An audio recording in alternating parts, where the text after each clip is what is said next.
ധാരാളം പോഷകങ്ങൾ അടങ്ങിയ ഒന്നാണ് മുരിങ്ങയില. Vitamin A, vitamin B, vitamin C, vitamin D, vitamin E തുടങ്ങിയവ ധാരാളം അടങ്ങിയ ഒന്നാണിത്. ഇതിനു പുറമെ അയൺ, കാൽസ്യം എന്നിവയെല്ലാം ഇതിൽ അടങ്ങിയിട്ടുണ്ട്. ഇതെല്ലാം ആരോഗ്യപരമായ പല ഗുണങ്ങളും നൽകുന്നവയാണ്.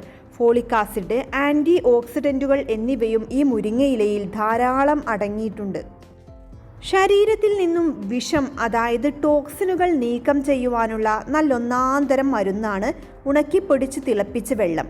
അതായത് മുരിങ്ങയില ഉണക്കിപ്പൊടിച്ചു തിളപ്പിച്ച് വെള്ളം കുടിക്കുന്നത്. ടോക്സിനുകൾ നീങ്ങുന്നത് ക്യാൻസർ അടക്കമുള്ള പല രോഗങ്ങളും തടയാൻ ഏറെ നല്ലതാണ്. ഇവ ഫ്രീ റാഡിക്കലുകളെ നിയന്ത്രിച്ച് കോശനാശം തടയും. ഇതുവഴി ക്യാൻസർ പോലുള്ള രോഗങ്ങളെ അകറ്റി നിർത്തുകയും ചെയ്യും. മലബന്ധം പോലുള്ള പ്രശ്നങ്ങൾക്ക് ഉത്തമ പ്രതിവിധിയാണ് മുരിങ്ങയില ജ്യൂസ്. ഇതിലെ ഫൈബറുകളാണ് ഈ ഗുണം നൽകുന്നത്.